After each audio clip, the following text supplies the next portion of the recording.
Hello and welcome back to Bookish. Christmas now is over and the new year is approaching, and I think when that happens that many of us start to think about how we want to do things in the new year for whatever reason. When the calendar turns over, that's when we think about things in terms of self-improvement, and without getting into specific goals, I think what most people mean when they make resolutions, what most people intend is to be better in the new year than they were in the previous year. And along those lines, if you watch my channel, if you know anything about my politics and the videos I sometimes make on this channel, along those lines, one of those things that I want to continue to try to do is to become more aware of racism as it exists in the United States and of racist ideas that I absorbed growing up, and that I see reflected in lots of people. Now, we are at a point in the United States today where what I will just refer to as the enemies of equality and the enemies of inclusion and the enemies of racial justice and all other kinds of justice have almost turned racism into a word which has no meaning. So what I wanted us to do, or what I wanted to do today, is to focus on the definition of racism. Let me read you the Merriam-Webster definition of racism, and I'll put it up here over my shoulder. Racism, a belief that race is a fundamental determinant of human traits and capacities, and that racial differences produce an inherent superiority of a particular race. Notice that that definition is general. And oftentimes I think when we see something general, we think, oh, well, you could apply that to anything. But in this case, it isn't. It seems general, but it really isn't. A fundamental belief that the determinant of human traits and capacities is based on race, and that therefore one race is superior to others. Now, it's no surprise to anybody that here in the United States of America, the white race, however it's defined, and by the way, the definition of what qualifies as white changes over time, particularly as racist politicians and leaders attempt to, make sure that black people don't receive equal treatment and equality. They expand the definition of white all the time. But just accepting kind of this basic idea that the American system in some ways reflects a history of a belief in the racial superiority of white people, then that's kind of the system and society that we have today. So I've mentioned before on my channel that, I think one of the minimum level of human decency is to not be a racist. So lots of people say, well, I'm not a racist, and I think, great. You have achieved the minimum level of human decency. You no longer believe, or you never believed, or you don't believe that race is a determinant of human capacity and that there is one race that is superior to others. But oftentimes, I think when white people say, I'm not a racist, they are only thinking of racism as very narrowly defined. So I'm just going to run through kind of a list of the different types of races that exist in the United States. This video is primarily about racism in the United States and racism of white people towards black people. That's the primary focus of this. Now, certainly, there's racism focused on all kinds of other groups, and a lot of what I say here can be applied to racist ideas, racist views, racist ideology aimed at, the Hispanic community or the Latinx community, at Asian community, etc. That we can take these ideas and apply to theirs. But in the United States, our primary racial issue, our primary race problem, has to do with the treatment of black people in the United States historically and all the way through the present day in the United States. So what I want to do is look at the different types of racism that can exist within the white community towards black people. So the most obvious type of racist that exists in the United States is that violent racist, that person who's out there, making racist threats, carrying out racist acts of violence, and participating in racist protests. You can think about the Charlottesville protests with the Unite the Right protest there and the racism that went on there. That's what most people, white people, think about when they think about somebody who is a racist.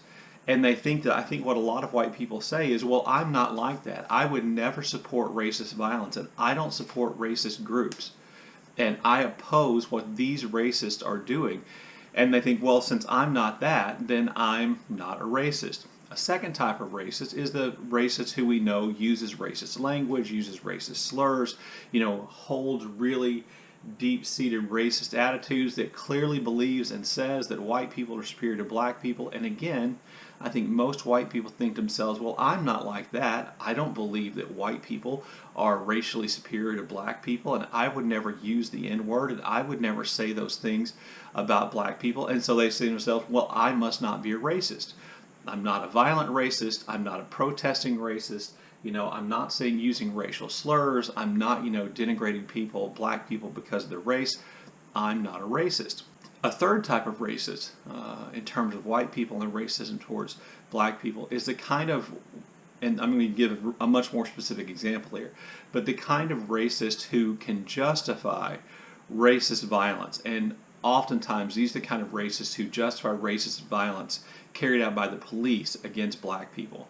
These are the kind of people who would say that, argue that George Floyd brought his murder on himself. They will, argue against the evidence of the actual autopsy and tell you that he was, high, and that the drugs he were taking, justified the police in, choking the man to death, asphyxiating the man over a 9-minute period. And they'll justify the racist violence, where Tamir Rice is gunned down by the police in less than 2 seconds after they rolled up because, he was an African American or young black kid with a gun, even though it wasn't a real gun. And they'll justify, the killing of Breonna Taylor because, she made the mistake of having a boyfriend who had a gun, who, when the police kicked down the door without a warrant, got out the gun and confronted the police. And anyway, if you're justifying those acts of racist violence by the police, then you are in fact a racist, because there's no justification for those things. If we're thinking about the Trayvon Martin case, where, a citizen essentially shot to death Trayvon Martin, and got into a confrontation with him because he was a young black man walking in a neighborhood the white man didn't think he should be in. If you can justify the killing of Trayvon Martin, then I think that you are a racist. You are thinking that that young black man didn't have a right to be where he was, and therefore whatever happened after that, was something he brought on himself. Well, that's pretty racist, and I will say that most white people, I don't think, believe that either. And so again, I think most white people go, well, I protested, in the George Floyd protests, and I supported all those kinds of things, and therefore I'm not a racist. But after that, things get a little bit more subtle. Okay? So a fourth type of racist, I think, that exists in the United States, again looking specifically in the United States and white racism towards black people, is the type of racist who gets frustrated and complains when black people protest and demand and speak out for social justice. They speak out against police violence. They're just mad that black people are causing a problem. From their point of view, black people are always stirring up trouble, and black people are always complaining, and black people always want some special privileges, when in reality what black people want is to be treated equally as citizens as the Constitution guarantees them. And they don't want to be the victims of racism, and they don't want to have to live in a society which treats them as though they are racially inferior, and which then deprives them of basic rights and opportunities because of their race. But if you're a white person who finds yourself always complaining, getting frustrated about black people, talking about their rights and talking about equal treatment and protesting against police violence, then I'm sorry to tell you, but what you have done is you have classified black people as a separate group of people who are complainers. And you are frustrated with them complaining to get and protest and get the same rights that you have. In other words, you think in some way that they shouldn't be protesting for those rights even though you enjoy those rights. Notice how that fits with the definition of racism. A fifth type of racist in the United States in terms of white racism towards black people would be white people who think that there is something, wrong with the black community.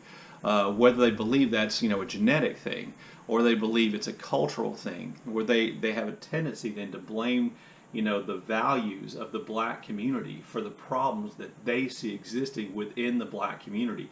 Notice how this type of racist is always talking about, or is focusing on, or separating out the black community as though it is somehow separate, an entity that exists separate from the white community. And they're always talking about the problems that exist within the black community, whether it's higher rates of violent crime, whether it's higher rates of poverty, whether from their point of view it's higher rates of single parents or single mother homes. Whatever it is, they're looking at these things and saying the black community has these problems, and they're associating those problems only with the black community. Again, notice that if that's your thinking, you are literally separating this group of people. You're assigning to them capacities and values which you believe are less than your own, and that then meets the definition of racism. And the last form of racism I want to mention here, and there are many others, is that white people who feel they can ignore the problems of the black community because the black community has to solve those problems for themselves. They see, violent crime among young black men as a problem that the black community has to solve for itself. In other words, they are literally saying, that's your problem, not our problem.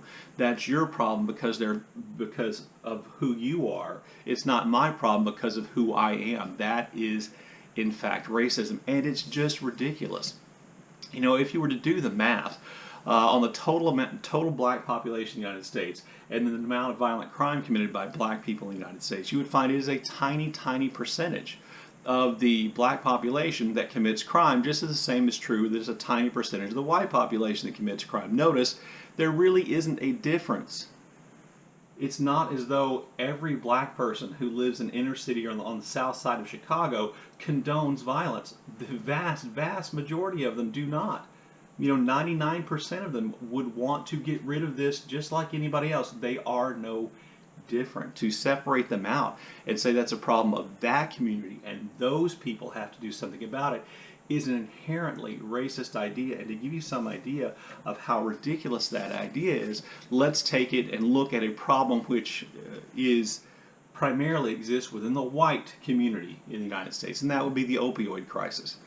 If you look at the opioid addiction crisis and fentanyl and all of that, the vast majority of people who are ODing on opioids, on fentanyl and other opioids, are white people. But no one in the white community says the white community has to solve the opioid crisis.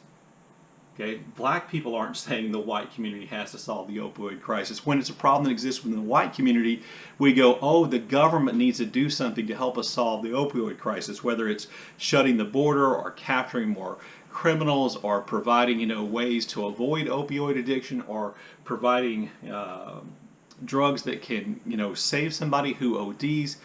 We look to the government when it's a white person problem, when it's a problem we associate with the black community. We look to we say, well, the black community has to solve that problem. This is utterly ridiculous, and it is in fact racist. So, a lot of times when I make these videos, I get comments and people say, why do you think that you and white people have to solve this problem? Or why do you feel like you have to speak out against this problem? Why do white people need to worry about this problem? Notice how inherently racist that point of view is. Okay? And here's something I think that not a lot of people think about. Racism is not a problem of black people. Racism is a problem of white people. Okay? Racism is not a problem black people can solve. Racism is only a problem that white people can solve. At least racism of white people towards black people. That's a problem that has to be solved by white people. And too often what we do is we look to black people and say, be a better example so we'll be less racist. Do you see how inherently ridiculous and racist that is? Black people cannot solve the problem of racism in America.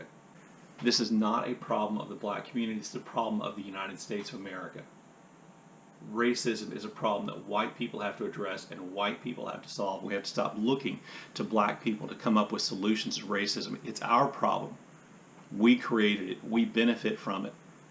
Or we think we benefit from it. In reality, when we eliminate those racist ideas, we eliminate the idea of this community versus that community and this community's problem and not my community's problem, when we do that and we actually just solve problems, it would benefit everyone. It would benefit people across racial lines in lots of ways. Some of the problems we have in the United States with poverty and all kinds of other things like that are caused because we will not address the racist issue head on, and that's because most white people don't see it as a white people problem when in reality it is. Anyway, there you go. Thank you for watching this video. I look forward to your comments in the comment section below.